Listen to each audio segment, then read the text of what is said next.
Here are a few more things that we know. We know this began Friday morning. Again, it targeted this former state circuit court judge, John Romer, who was 68 years old. In addition, officials believe that this incident appears to be in some way related to the judicial system. What happened is there was a 911 call that came out of Judge Romer's home around 6:30 when one of the occupants of the home ran out, called 911, police arrived, and then throughout the morning found John Romer dead in his home. Additionally, they found this 56-year-old man inside that home with a self-inflicted gunshot wound. Here's what officials said about this incident. This, as I mentioned before, does appear to be a targeted act, and the individual who's the suspect appears to have had other targets as well. It appears to be related to the judicial system. Certainly a lot more details to learn. At this point, we don't have an update on the suspect yet. This suspect remains unnamed at this point, but again, that suspect had, at the time, been transported to a hospital with a self-inflicted gunshot wound. Certainly this raises many, many questions about the motive. And then, you know, more broadly, we have been talking a lot about just this heightened threat environment, people settling scores, settling grievances, and that's why this case is so alarming, because we know that it was a targeted attack. We know that it was in some way, according to officials, related to the judicial system. So this is certainly one that law enforcement across the country will keep an eye on. Back to you. And it was in his own home. Right. Whitney Wild, boy, thank you so much. Appreciate the details. So tomorrow, CNN is going inside the Watergate scandal like you've never seen before, with people who brought it to the public and how it set the stage for future White House scandals. The new CNN original series, Watergate, Blueprint for a Scandal. It premieres tomorrow night at 9 right here on CNN. We'll be right back.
Well, next hour, the Epsom Derby kicks off as part of day 3 of a 4-day celebration in honor of Queen Elizabeth's Platinum Jubilee, celebrating her 70 years on the throne. Now, later today, people are gathering for the Platinum Party at the Palace. We understand the Queen experienced, quote, some discomfort during Thursday's Trooping the Color Parade, so she's sitting some events out right now, but the show has to go on, of course. Yesterday, the royal family attended a service of Thanksgiving at St. Paul's Cathedral. It did include Prince Harry and his wife Meghan, the Duchess of Sussex. Let's talk to columnist for the Daily Mail, Robert Hardman, because he was there.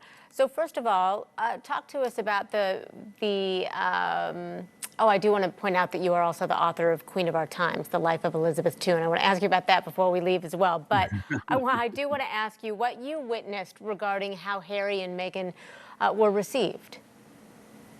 Well, good afternoon, Chris. It was a moment that everyone had been waiting for some time, because obviously they haven't been seen in public in Britain for over 2 years in a situation with the rest of the royal family. And I would say that on the whole, it went off fairly well. I mean, they arrived in a very sort of strict protocol format outside St. Paul's Cathedral. They received all the sort of formal greetings.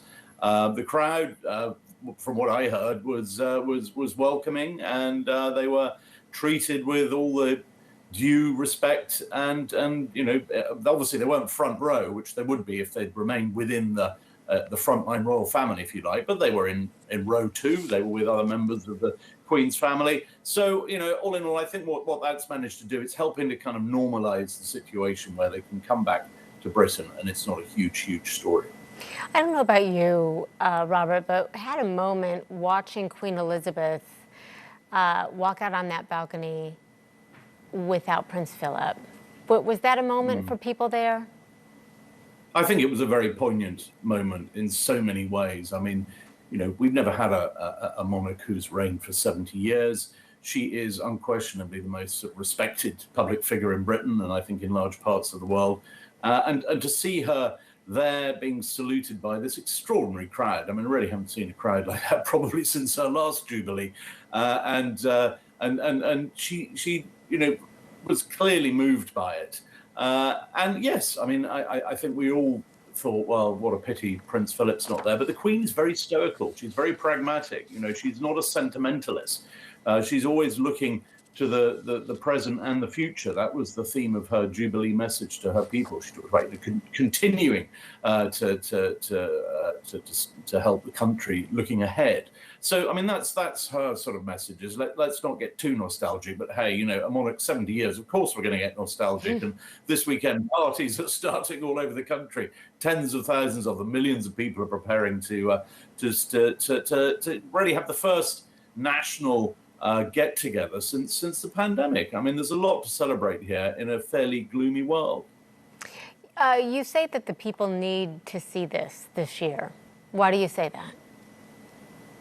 Well, I think people feel that after 2.5, 3 years of lockdown, of all sorts of economic problems and all the rest, I think it's moments like these that do help to bring the country together. I mean, we saw that actually at Harry and Meghan's wedding in 2018. We saw it at the Queen's last Jubilee. There's something about monarchy. It is this sort of unifying force. There's no politics in it.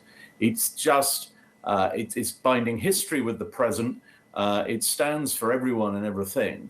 And it's all represented in this one extraordinary figure. And having just written a biography of her entire life, I mean, I can't think of anyone else who's led a life where she's the last head of state today who wore uniform in the Second World War. She's the only person in history who's met 14 US presidents. I mean, I talked to George W. Bush for my book. He couldn't think of anyone else who'd known 14 presidents. She's lived through so much, but yet she's not this one for dwelling in the past. She's very much, I am your queen, I'm here now, I'm your monarch. And this Jubilee is about us thanking her, but it's her in return wanting to thank us. And even if she's not at a lot of these events, because she can't be, I mean, she's well into her 10th decade, and a lot of these parades and services are just too much of an ordeal. But nonetheless, she's very much, we know she's engaged, we know she's watching it all on TV, and I suspect we'll either see or hear from her again before this weekend is out. I would suspect the same thing. His new book, Queen of Our Times, promises some new insights and material, too, I should say, from the Royal Archives. Robert Hardman, so good to see you. Thank you for the updates. Thank you so much. Of course. It's already costing us more to fill up at the gas station and go to the grocery store, and that record high inflation is now impeding summer vacation. Up next, how tourists are passing down the higher costs, or rather how tourist spots are passing along the higher costs to visitors. A detailed report next.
Well, the latest jobs report shows strong gains in May, with U.S. employers adding another 390,000 jobs. That number is slightly less than the previous month, but still higher than what economists predicted.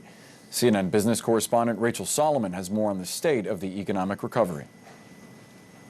Chrissy and Boris, U.S. employers added 390,000 jobs in the month of May. No big surprises here, I think, is the headline, and I'll tell you why. Looking into the numbers, the unemployment rate remains steady at 3.6%. That is the third month in a row we're seeing that number. Employment in leisure and hospitality increased by about 84,000 in May. Employment in professional and business services rose by about 75,000. So still a very strong jobs market. But I think the devil is in the details, as they say. It could be going in the right direction in terms of cooling in the economy. This is the lowest top-line number we've seen in a year.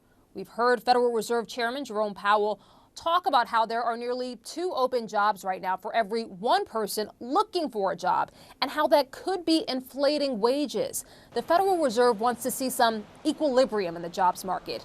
Friday's jobs report could be one indication that's beginning to happen.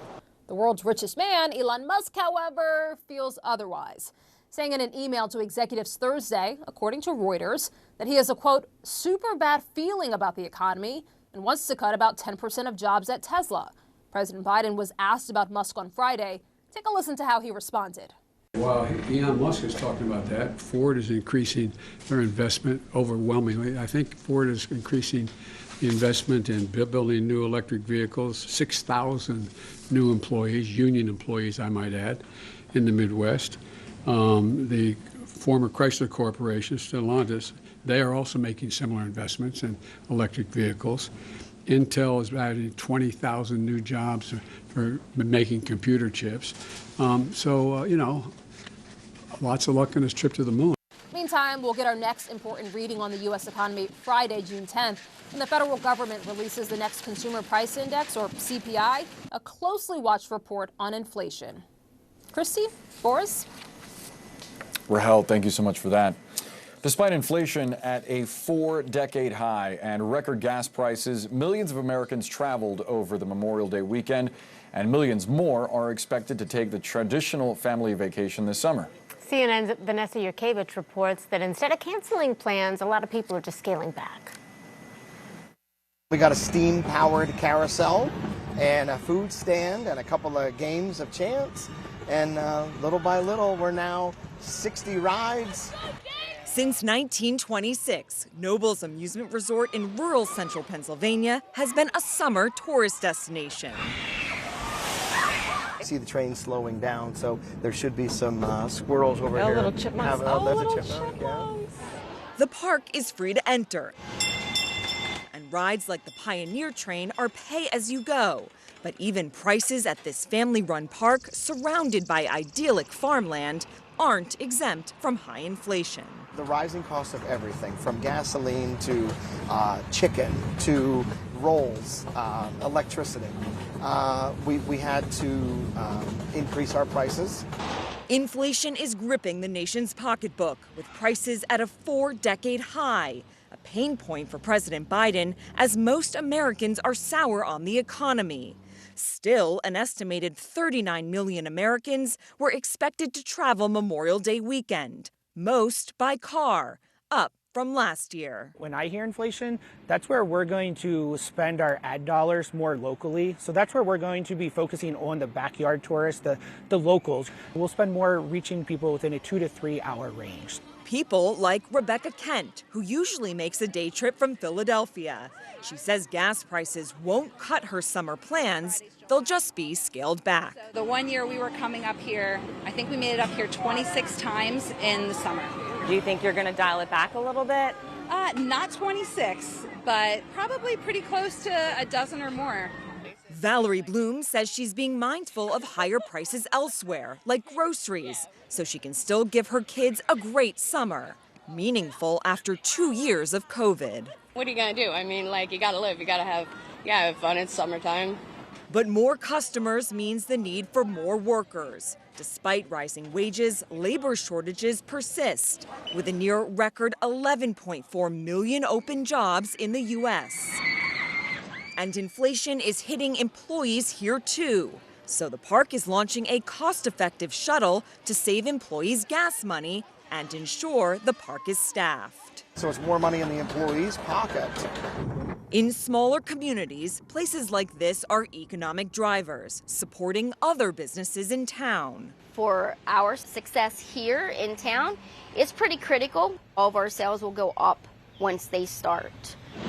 And despite also having to raise prices in store, Kimberly Cooper says the crowds are still coming and buying. It doesn't seem to have made a difference here so far this year.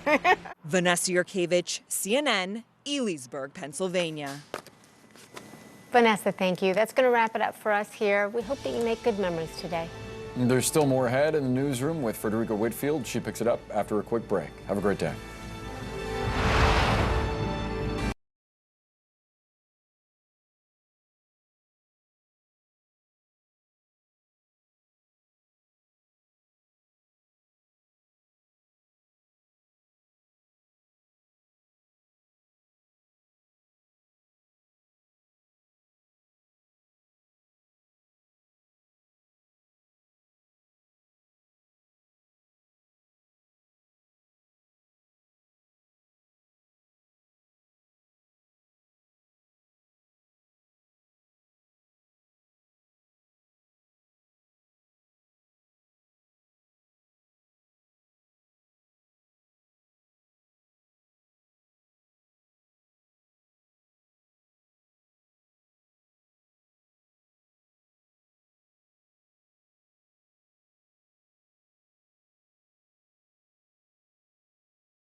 Happening right now in the newsroom, ahead of the January 6th riot, a warning that President Trump was going to turn on Pence.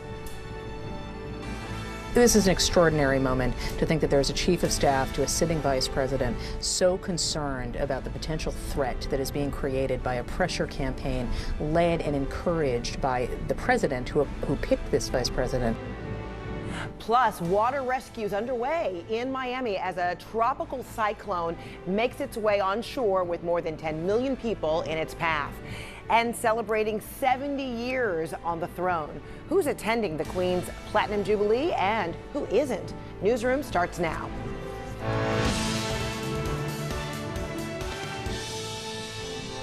Hello, everyone. Thank you so much for joining me. I'm Frederica Whitfield. We begin in Wisconsin, where a former judge is now dead, targeted in a bizarre plot to kill government officials. Former Juneau County Circuit Court Judge John Romer was gunned down in his home on Friday. Police say the suspect also shot himself. Sources say the gunman was also planning attacks on Wisconsin Governor Tony Evers and Senate Minority Leader Mitch McConnell. CNN's Whitney Wild has the details for us today. Whitney, what more are you learning? Well, Frederica, sources tell CNN that the suspect had a list of targets, and officials say that this was somehow related to the judicial system. Just how? Was it one case? Was it several cases? We just don't have those details yet, but something we are certainly keeping our eye on. Police say that this all began around 6:30 a.m. Friday when someone ran out of Judge Romer's home and called 911 because that person had heard 2 shots fired outside that home. Throughout the morning, police tried to negotiate with the suspect who was inside, but eventually after a few hours, those negotiations broke down, and at around 10:15, tactical teams were finally able to get inside, where they found 68-year-old former circuit court judge John Romer dead and a 56-year-old suspect inside with a self-inflicted gunshot wound. Here's what they have also learned about this suspect. This, as I mentioned before, does appear to be a targeted act, and the individual who's the suspect appears to have had other targets as well. It appears to be related to the judicial system. And while this is an isolated incident, police saying that there's no risk to anybody beyond Judge Romer, the reality is this fits into this greater threat landscape we've been talking a lot about. Frederica, federal officials have been warning for many months now about anti-government sentiment and this heightened threat landscape. And so law enforcement around the country certainly watching this case because it exemplifies a real fear of someone trying to carry out a grievance against a highly visible figure, a judge, a former judge, and actually committing to that act of violence. Again, something law enforcement is particularly concerned about. Yeah, very frightening and a horrible outcome. Whitney Wild, thanks so much. All right, and this stunning new report in the New York Times says that a top aide to former Vice President Mike Pence warned the Secret Service that President Trump could turn on the vice president, and the aide feared for Pence's safety on the eve of the Capitol riot. The Times reports claims that Pence's chief of staff, Mark Short, warned the Secret Service of his safety concerns one day before the insurrection. This is an extraordinary moment to think that there's a chief of staff to a sitting vice president so concerned about the potential threat that is being created by a pressure campaign led and encouraged by the president who picked this vice president. It is jarring, and it just takes a minute to absorb.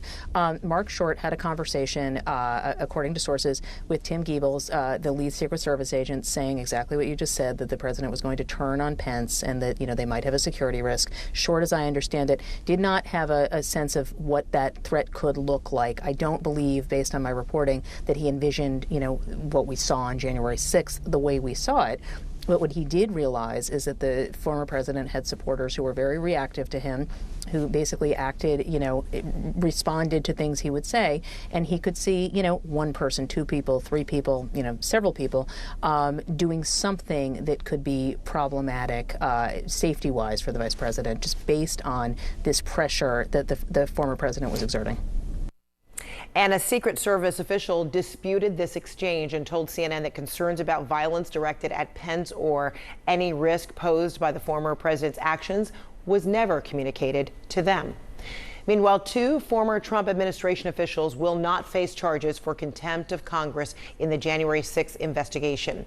The Justice Department says it won't indict former White House Chief of Staff Mark Meadows and former Deputy Chief of Staff Dan Scavino. The Select Committee begins its first public primetime hearings this Thursday. The panel is expected to reveal new evidence and witness testimony.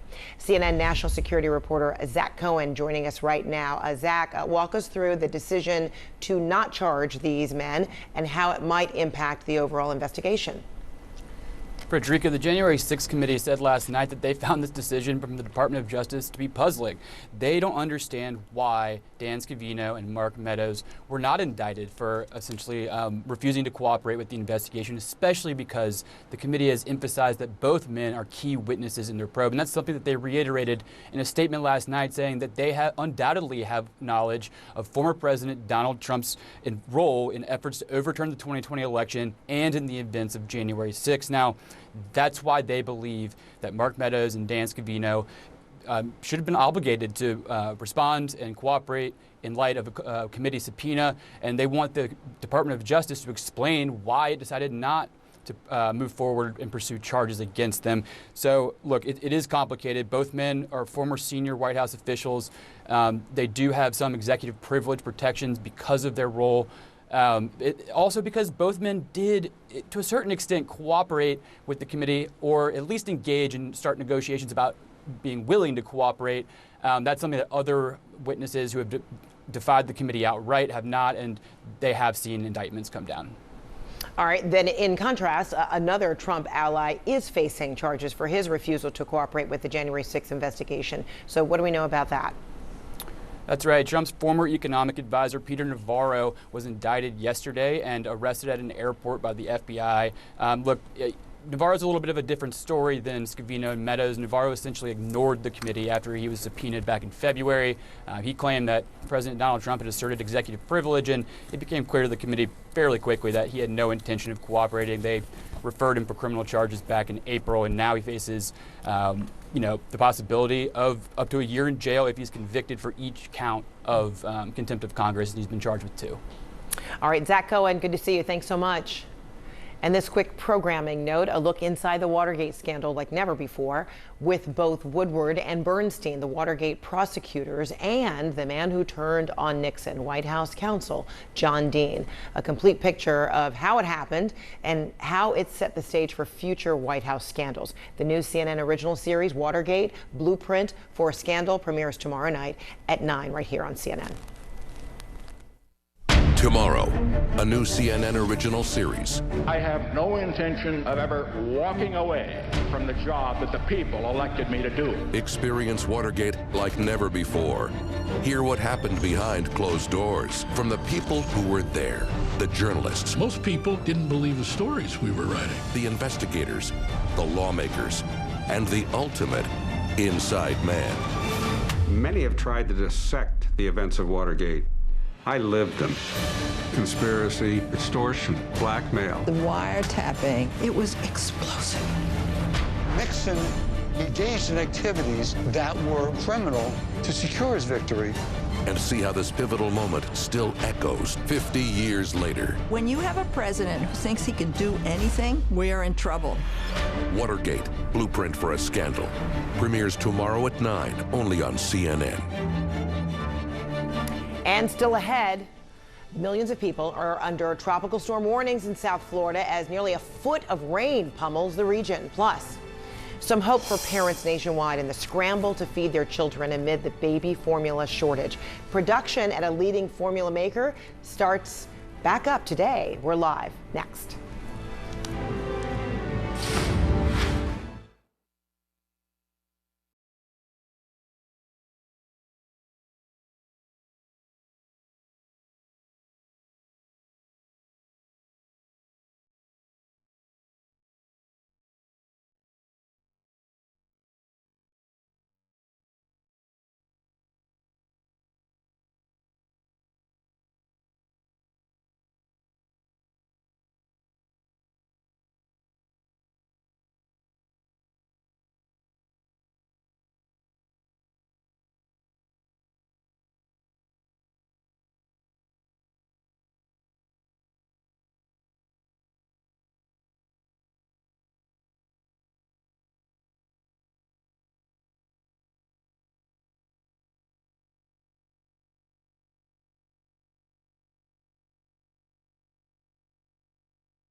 All right, welcome back. Today, Abbott Nutrition is restarting its baby formula manufacturing plant in Sturgis, Michigan after a months-long shutdown.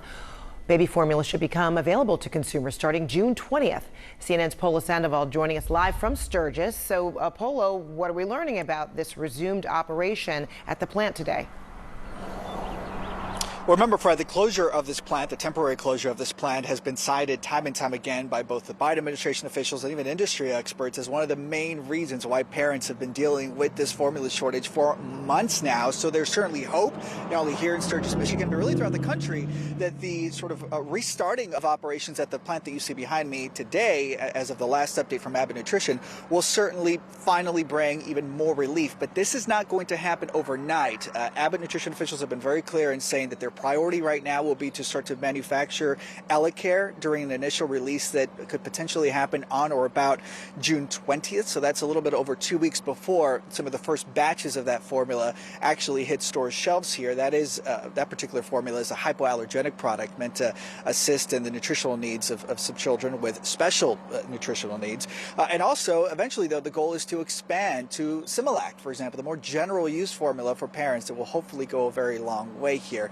Again, this is as of the last update from Abbott Nutrition that indicated that today, after reaching an agreement with the FDA, they would be able to resume operations here. So certainly what we're getting here on the ground is that that is something that officials have been waiting to see for a very long time now, Fred. And Polo, what changes did Abbott agree to in order to get the operations restarted?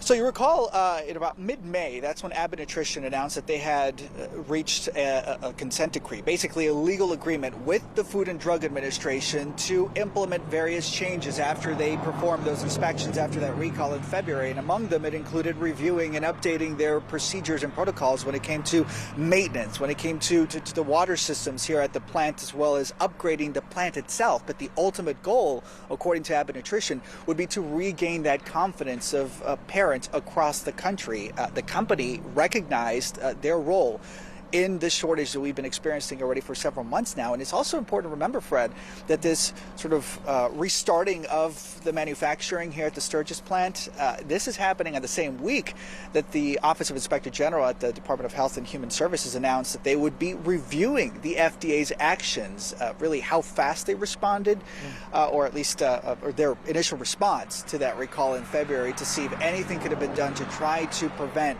this particular point in this crisis that parents are still dealing with. So again, important reminder, even though the plant is expected to resume those operations today, it's still going to be some weeks before we finally begin to see some of that formula hit store shelves. All right, taking a little time. Thank you so much, Polo Sandoval in Sturgis, Michigan. All right, coming up, live pictures right now of relentless rain and wind barreling across South Florida right now as a cyclone is on track to intensify into a tropical storm sometime today. We'll bring you the latest path next.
10 days after a gunman killed 19 children and 2 teachers in Uvalde, Texas, there is growing frustration over continued gaps in information provided by authorities. At a closed-door meeting of the Uvalde School Board last night, the superintendent announced students will not be returning to Robb Elementary School.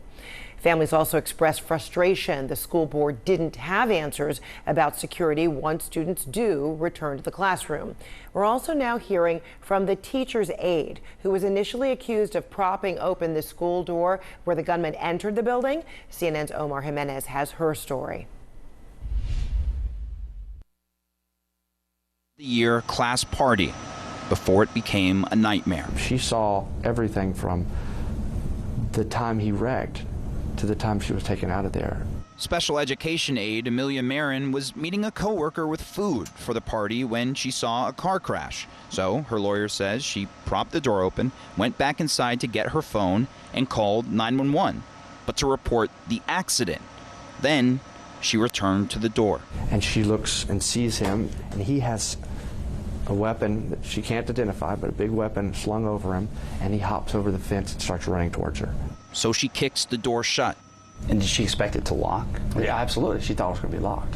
Marin scrambles into a nearby classroom as she begins to hear gunshots. He's inside now. She hides. The 911 call drops. They don't call her back. She doesn't attempt to call back because she doesn't want to make any noise. There's some sort of counter that she gets under, but it's exposed. She said that she thought that at that point she was going to die, and she made her peace with that. So she hears every single gunshot? Every single gunshot. But she was one of the lucky ones who survived. Days later, though, she hears law enforcement say she had left the door the shooter used open.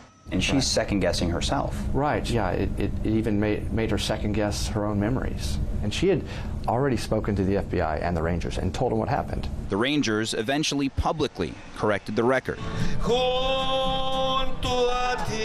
As the community grieves, a flurry of unanswered questions linger, including more about Texas Schools Police Chief Pete Arredondo, acting as incident commander during the shooting. And I have been told that this person being the incident commander, did not have radio communication, and I don't know as to why. At question if the 911 calls were properly relayed to first responders on the scene.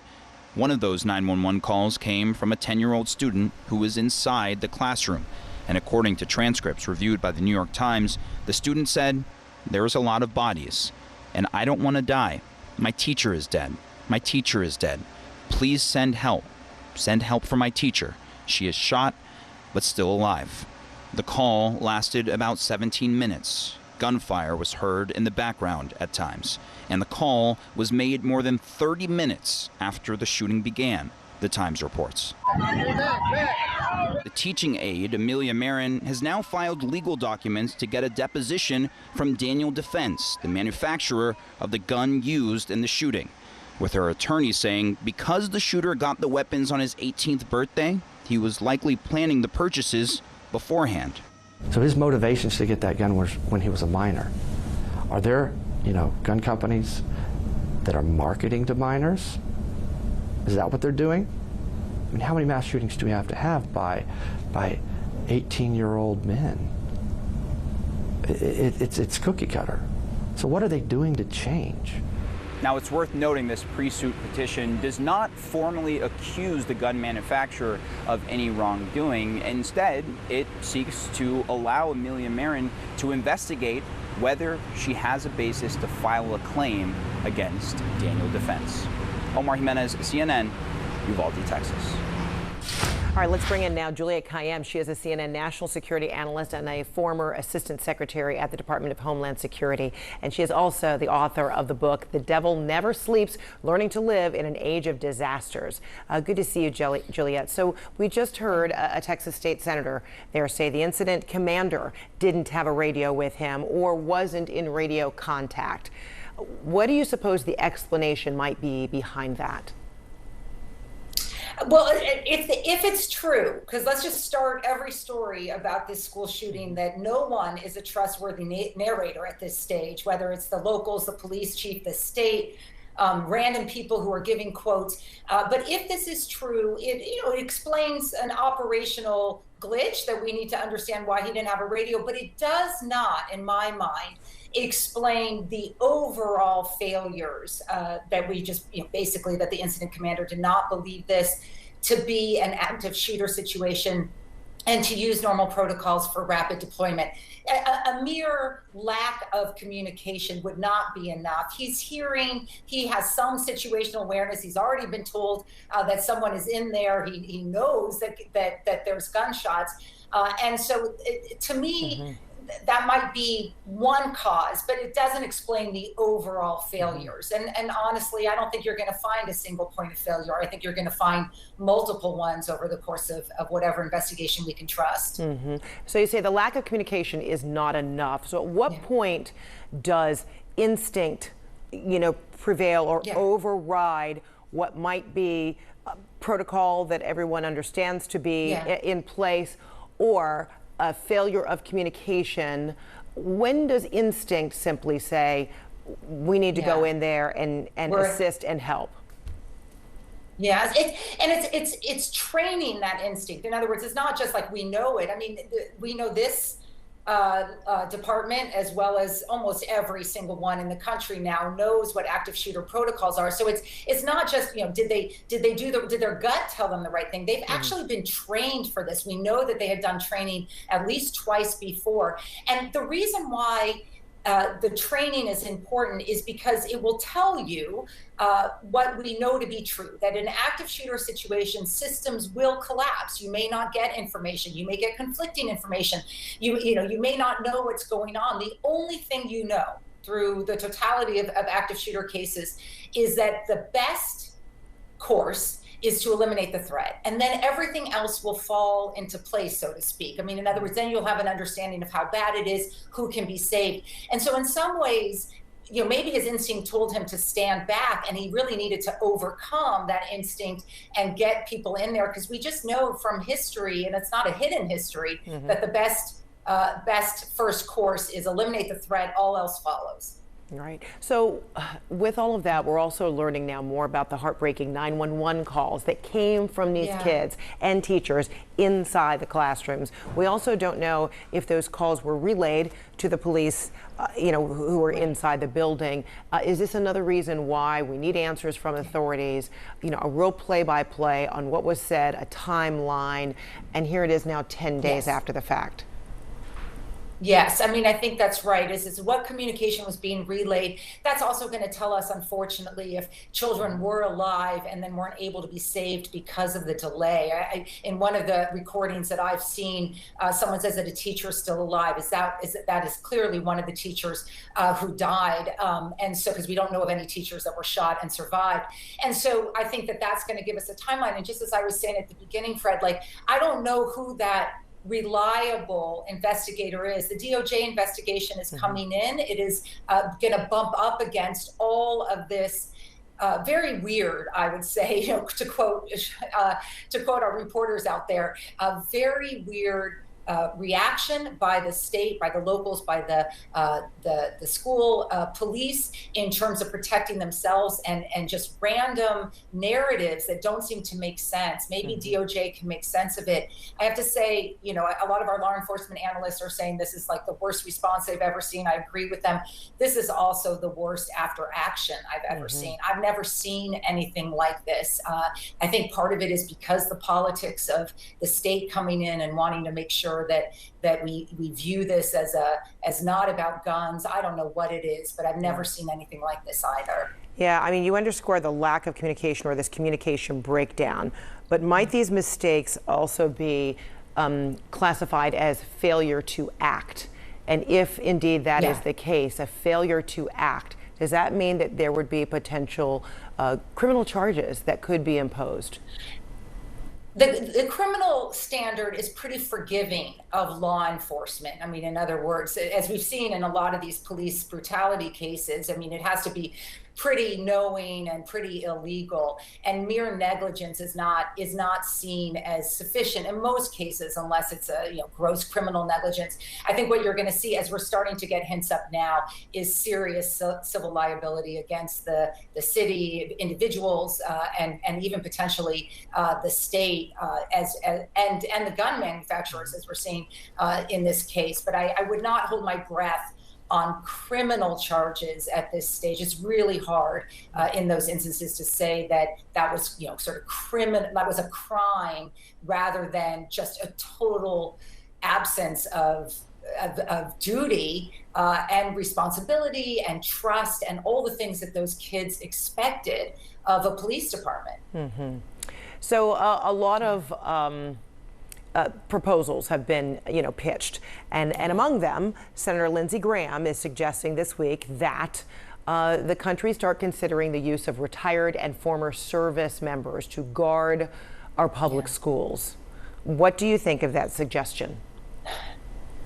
So, I mean, the use of law enforcement in schools is a complicated history. I mean, sometimes it does work, but in most of these instances, it's outside law enforcement that generally help. Look, you don't just stick armed people into schools. There has to be training, protocols, understanding of the environment, deconfliction training, because you don't want someone pulling out a gun. I mean, I have kids in high school. Every time, there's a raised voice or some mishap, I mean, you actually have to train for a very unique environment. But I also want to make it clear to that approach, whether it's a single door or defense or whatever, what we're seeing in all these cases, or the sort of common thread across all of them, is that whether the law enforcement action is great, so compare Tulsa a few days later, and I can't believe that we can have such close comparisons, where you have them rush in, the assailant is alone, or shoots himself because he knows there's nowhere to go, or you have in Texas the most horrific response.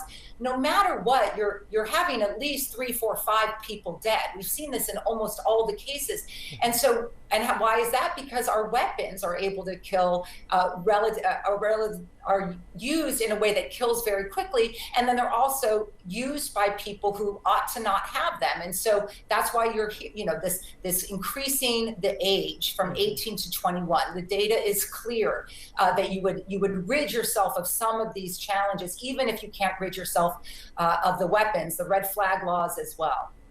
All right, good to see you, Juliette Kayyem. Thanks so much. Thank you. Thank you, Fred. All right, still ahead, millions of people are under tropical storm warnings in South Florida as nearly a foot of rain and heavy wind pummels the region. The latest forecast next.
All right, right now, South Florida is being pummeled as potential tropical cyclone 1 makes its slow churn toward the Atlantic.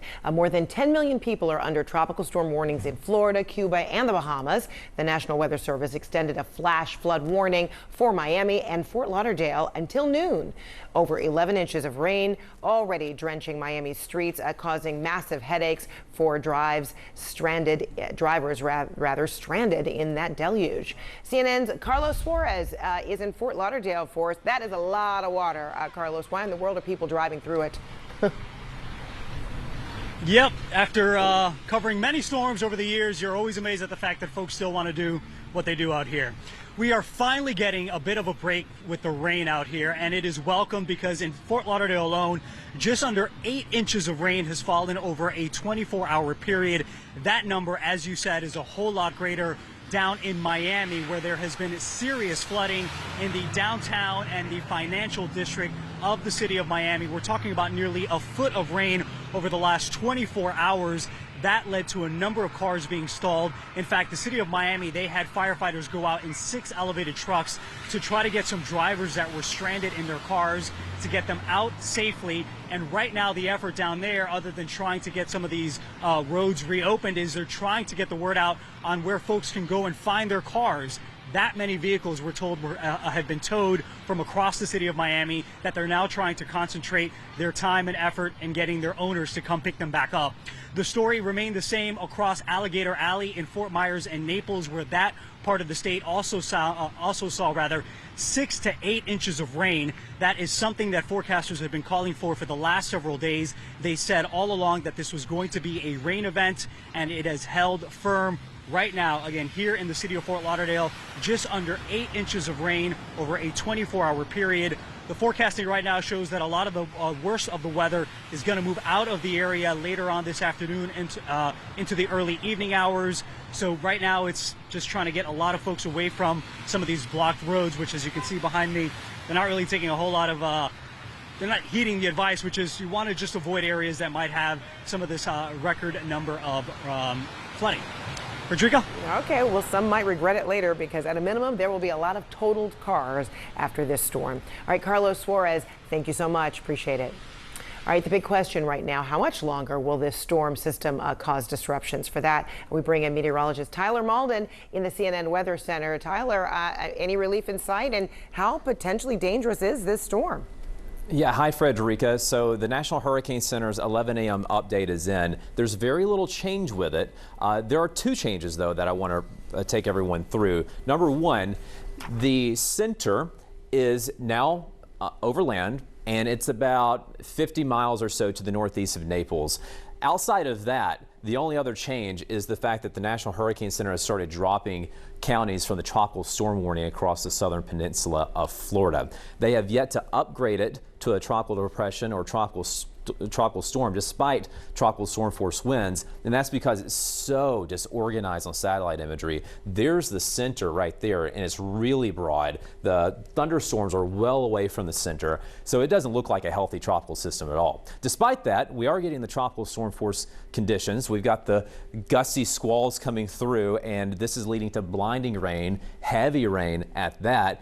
And it's been raining in South Florida for more than 24 hours now. It's been raining since Friday morning. That has led to Miami, Florida picking up nearly a foot of rainfall in just 24 hours. It doesn't take much in South Florida to spark some flooding. A regular afternoon thunderstorm can spark flooding there. So a foot of rainfall in the Miami area is definitely going to lead to standing water on the roadways. We continue to see the rainfall flow from south to north. You can see it's actually beginning to dry out across southwest Florida, but from Palm Beach County all the way down to Miami-Dade County, we are seeing some showers and thunderstorms continuing to flow over. We have picked up roughly 4 to 6 inches of rainfall across. That's the consensus across South Florida, but again, some isolated areas have picked up well north of 6 inches, nearly a foot again in Miami. Flood watch continues for the southern half of the peninsula of Florida. We have a flash flood warning in effect for southern Palm Beach County. We have a flash flood warning also in Broward and Miami-Dade as well. It's going to take a little while for this rain to taper off. We expect 2 to 3 more inches of rainfall on top of what we've already seen. And Frederica, we don't expect it to taper off until probably later this afternoon, and then we can completely say goodbye. The state of Florida can completely say goodbye to this thing by midnight. Okay. All right. I know they cannot wait. All right. Tyler Malden, thank you so much. All right, still ahead. Despite the Queen's absence, the Platinum Jubilee celebrations, well, they carry on. We'll take you live to London next.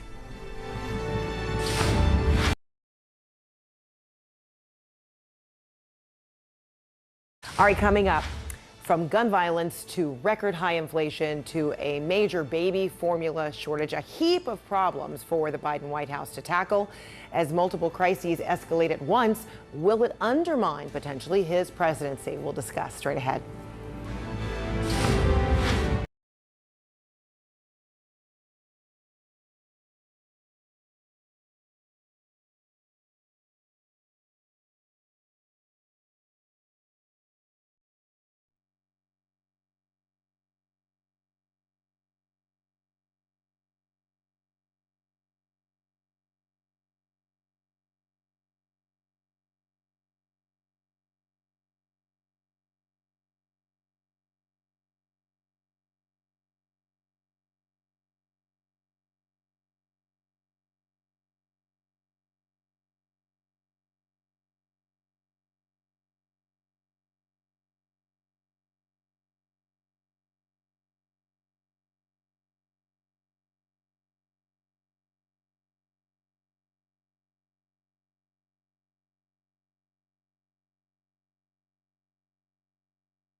A women's French Open tennis champion is crowned. History in the making this weekend at Roland Garros. Live from Paris on a Saturday to savor for Poland's all-conquering Iga Świątek and the powerful message she just delivered to the world. We'll bring you the very latest as well from the US Women's Open Golf, the courageous ordeal Danielle Kang is dealing with at the moment and what she's now saying about it too.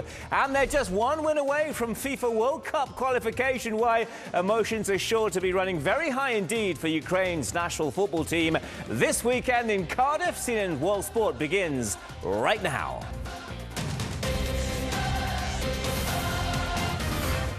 Hi there, thanks for joining us. Welcome to CNN World Sport. We're going to get going in Paris today, where Polish tennis star Iga Świątek celebrating victory at the French Open this Saturday after overcoming the challenge of teenage American Coco Gauff. It's the world #1 second title at Roland Garros, her 35th straight victory too, and she's only just turned 21 years of age. Świątek just relentless and ruthless earlier against the Atlanta-born 18-year-old, powering her way to a 4-love lead in the first set before taking taking it 6-1. The American 18-year-old fighting back, though, in the second, securing an early break. But at that point, the poll clearly deciding enough was enough. Świątek, who's won a ribbon in the colours of the Ukraine flag on her cap throughout this tournament, clinching the second 6-3, sealing victory in a little more than just an hour. Both players highly, highly emotional as well at the conclusion of this match. And in her victory speech, Świątek with a powerful stay strong message of support as well for the people of Ukraine. I do want to cross live now to the French capital, bring in our senior sports correspondent, Christina McFarlane. Christy, thanks so much for joining us today. Coco Gauff, she has so much to be proud of, but when it comes to Świątek, well, we're just running out of superlatives now for her, it seems, aren't we? We are, Patrick. Welcome to a very wet, windy and humid Paris in the past hour.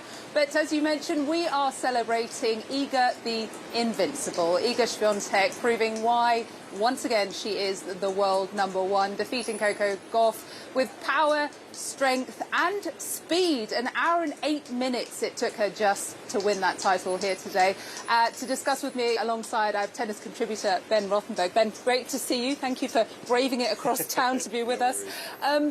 We knew that if Iga Świątek got a fast start, that she would just steamroll, and that is exactly what happened today, wasn't it? No, absolutely. Very quickly in the final became a question of just hoping that Coco would win some games. We've seen Iga in these finals be even more dominant than she is all the rest of the time, and this was the 35th win in her 35-match win streak. But she does hit these new highs in these finals. Lost only 4 games to Naomi Osaka in the Miami final, 4 games again in the Stuttgart final to Sabalenka, 4 games to Jabeur in the Rome final, now 4 games again to Coco Gauff in this final. She just is peaking at all the right times, and her level, not at her peak, is even incredibly high already. So not much Gauff could do out there today, honestly. Yeah, and so many records already. I mean, you might have seen on the screen just then, the youngest multiple Grand Slam winner since Maria Sharapova, 2006. This is now her 6th straight title in 2022 alone. I mean, she could go on now to become the most dominant player of her generation. How many Grand Slams are we talking? Double digits? It's certainly time to start counting and racking them in. And just a question of, I think, where she can keep this level, which is incredibly high. And honestly, no one's really near it right now because we feel like Iga Świątek is at her peak, or at her peak so far, at least. Maybe she can get even better somehow. But she's also at a time when a lot of other players really are not. Some of the people who might be her biggest rivals, people like Naomi Osaka, who's still coming back from having some difficulties last year and still trying to find her form and had an injury in the clay season this year. Bianca Andreescu, who also had a mental health break from the tour and won the 2019 U.S. Open, still not quite all the way there yet. Coco Gauff, just starting off, but still only 18 years old, not quite a challenger there yet. So the best contenders to take away from Iga's dominance are not really at their peak form right now. It's just a question of how much she can rack up before they get there. Yeah, absolutely. And you mentioned Coco Gauff, 18. You know, I didn't really remember that. I kept forgetting that this week, and then we saw her in tears at the end of that final. And, you know, she has conducted herself like a true tennis veteran this week. How soon do you think until we see this extraordinary talent back in a Grand Slam final again? I think there's no reason she can't do it again this year. I mean, she's been great at Wimbledon. She made her breakthrough there when she was just 15, beating Venus Williams in the first round. That's kind of why it feels like she's been around a long time, because it's already 4 years ago that we got to know her, and she's still only 18, which just, again, harkens back to how incredibly young she was back then. But she can play on grass, she can play on hard courts, so Wimbledon and the U.S. Open both could be big opportunities for her as well, and she should certainly be able to solidify into being a top 10 player in the mix. And right now, women's tennis, there's a lot of space, honestly. A lot of the players in the top 10 are not playing particularly well, and that's part of why Iga has been able to rack all this up. But also there's space for someone like Coco, like Naomi Osaka, like Bianca Andreescu to really solidify in there and make some room for themselves. And how important is it what she was able to do this week, not just on court, but off court as well? I mean, we talk about Serena Williams, Venus Williams. We don't know when they're coming back. You know, for American tennis to have someone who is that vocal and that confident, what does that mean for It's great American to have tennis? a young American tennis star. American tennis actually had a few good moments in the last few years. A lot of women making finals and just none of them breaking through. And there's been 10 American women in finals since 2018, and only 1 title of all of them from Sophia Kenin back in Australia. It's been some close calls for them for sure, but Coco Gauff's been talked about as the future for a very long time. And she made the US Open Junior final when she was just 13 years old. Yeah. And so this is a great consolidation and a demonstration of her promise we've known for a long time. Yeah, she will, of course, be back to compete for another title. She still has a chance to take the doubles title here on Sunday. But as the heavens pour down, today is all about Iga the Unstoppable. And Patrick, it's going to be really exciting to see where she goes next. It most certainly is. Chrissy and Ben there, thank you so much for joining us today, and do stay dry as well. All right, the men's Sunday. Well, the men's singles final is on Sunday. We've got Rafa Nadal taking on the young Norwegian player Casper Ruud. Nadal overcoming Alexander Zverev on Friday in the semis. Zverev suffering a really painful-looking injury as well. Was forced to withdraw, remember, in that second set. Well, the German star was leading 6-5 in that particular set, as I say, having lost the opener, but then falling and screaming in agony while grabbing his right ankle. It was really tough to watch as well. The 25-year-old leaving the court in a wheelchair before eventually coming back out on crutches to address the crowd. A really courageous gesture in itself. Zverev later on providing this update on just what he went through. Very difficult moment for me today on the court. Obviously, fantastic match until happened what happened. Looks like I have a very serious injury, but the medical team and the doctors are still checking on it, and we'll keep you updated. Well, wishing Alexander all the very best there in his recovery. Well, ahead, all eyes on the Welsh capital city of Cardiff this weekend. A date with destiny for Ukraine's national team. We're counting down now to the World Cup playoff that is about so much more than football.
All right, right now, baby formula production is back underway at the Abbott Nutrition Plant in Sturgis, Michigan, after a months-long shutdown. Formula should become available to consumers starting June 20th.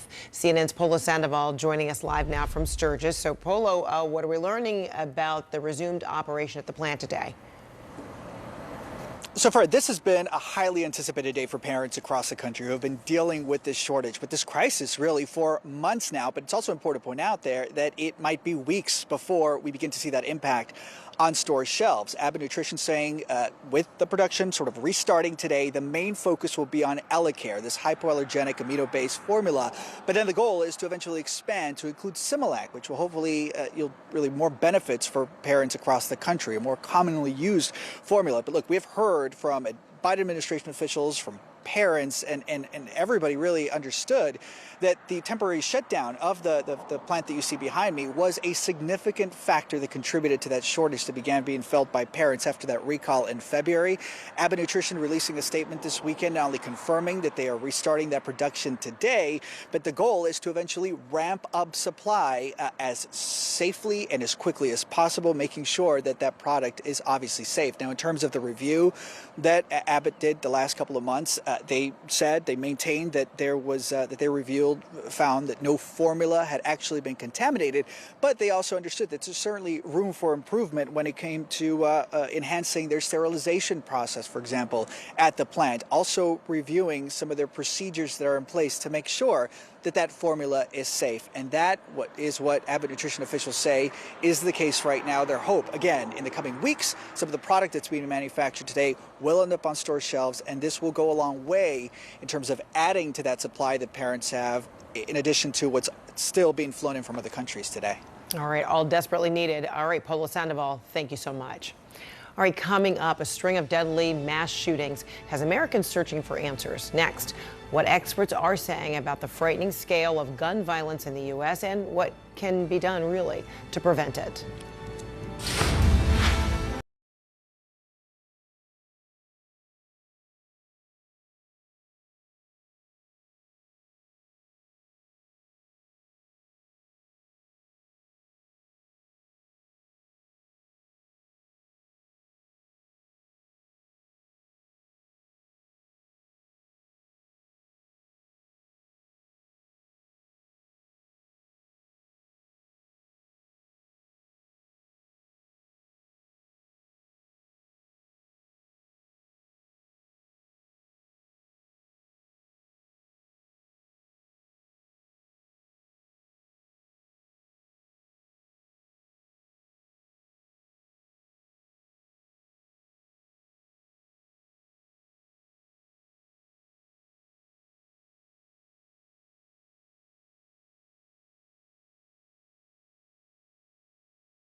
The mass shooting crisis in the United States has Americans searching for answers after yet another community this week was devastated by a deadly massacre.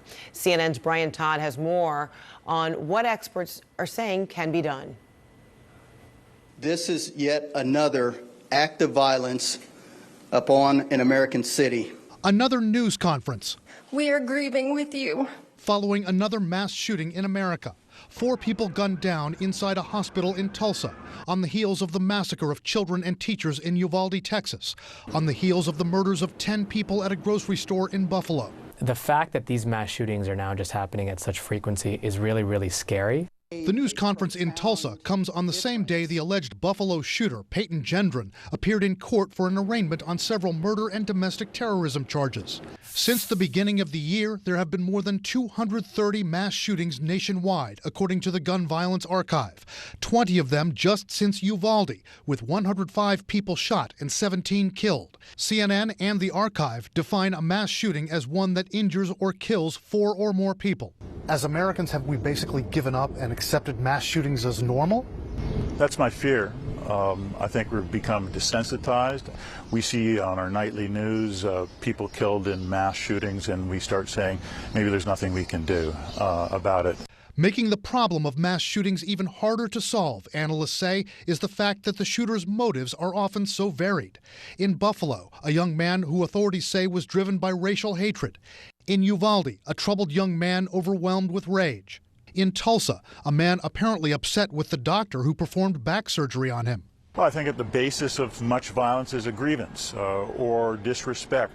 We talk about, violence interrupters, better conflict resolution, that sort of thing. Skills are being taught. I'm not sure that that's the answer. It can't hurt. And it's not just the lives lost. It's the whole country that suffers, experts say, including children, who see constant reports of mass killings and have to go through active shooter drills at school, always with the underlying fear that this could happen to them. PTSD, future behavioral health issues, substance use issues, not feeling safe in their own homes or their communities and not being able to really excel and reach their full potential. I think that's absolutely a concern, and future generations are going to suffer tremendously if we don't fix this now. Regarding how to fight this epidemic, the experts we spoke to say it might be better for the U.S., at least initially, not to focus so much on repealing the Second Amendment, given how hard that will be politically, but instead approach it like a public health crisis and strengthen some safety measures like background checks, red flag laws, and safe storage laws. Brian Todd, CNN, Washington. So in the wake of all this, President Biden made a fervent plea for Congress to act. My fellow Americans, enough. Enough. It's time for each of us to do our part. It's time to act for the children we've lost, for the children we can save, for the nation we love. Let's hear the call and the cry. Let's meet the moment. Let us finally do something. All right, joining us now is the author of the book, Dying of Whiteness, How the Politics of Racial Resentment is Killing America's Heartland, Jonathan Metzl. He is also the director of the Department of Medicine, Health, and Society at Vanderbilt University. So good to see you, Jonathan.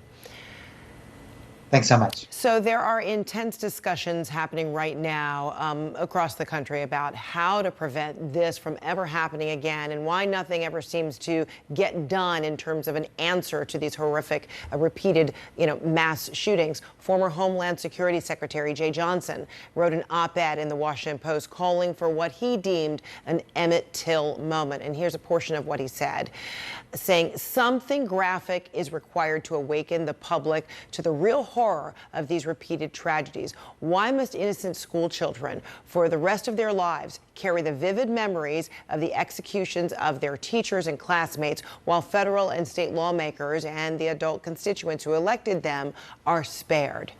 Do you think it's going to take something like that to spark real change? I mean, what's more horrific than, what happened in Newtown and what happened in Uvalde?